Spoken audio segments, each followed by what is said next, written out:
Here we have the Ultrasonic Works anti-foul system ready for install on a Beneteau 31.7. So having looked around the boat, all the possible options of where we can place the unit, the best position has been back of the boat, dead down the middle of the line, approximately a third down, so we're about 10 foot into the boat, dead down the centre line, ready for replacement of the transducer. We'll just take a quick look at that. The transducer position is going to be just behind the engine, just at this point down here. So we found the ideal location for our transducer, just in the bottom of the hull here, right on the base.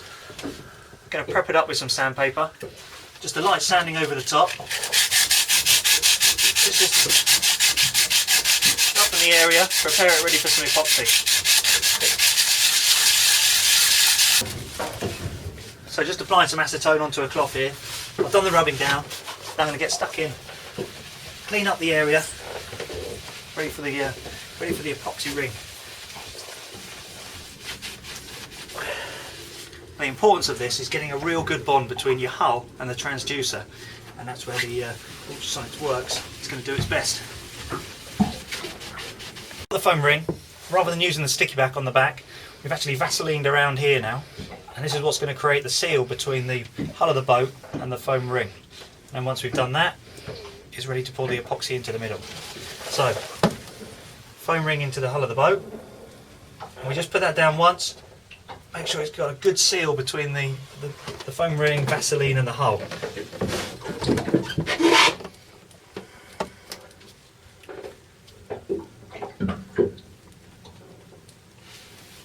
Easy as that. So Ultrasonic Works makes this next stage very easy. 2 pots, this is the epoxy system, hardener and the standard resin. I'm going to combine these two in together, shake it up for a minute or so, make sure it's fully mixed, and then simply pour it into the foam ring. So we've got our Ultrasonic Works epoxy resin mix, all done in the bottles provided. We're going to pour it into the foam ring, approximately half full in the foam ring, and then we're going to put in our transducer base straight into the top, and looking for the epoxy resin just to fill in around the top. So the epoxy resin's all in the foam ring now. I'm just going to put the transducer base roughly in the centre, and whilst I'm putting it in, I'm just going to wiggle it just so I get a good contact between everything. In it goes, just gently wiggling it from the top. So we've got the transducer base in position now. Time to move on to look at the control panel, where we can mount it and start fixing that in place. So, simple thing now, 4 screw holes just to secure the unit in our chosen place.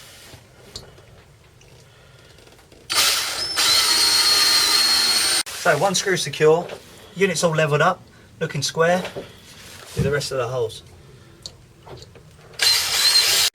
So we've got the transducer base, epoxy all set around there, nice and solid in the bottom of the boat with a great connection. Next, fed the wires. This one goes to the battery. This is going to be from the live side of the battery, from the isolating switches. It's going to provide the power in the far left hand side of the unit. Just take your cap off and line it up. In she goes. Of course. Just have a little swizzle around, get it up, line up the holes, and you're in. There's no point in forcing this, you just have to twizzle it around and she'll find her home and line it up nicely. That's battery power in.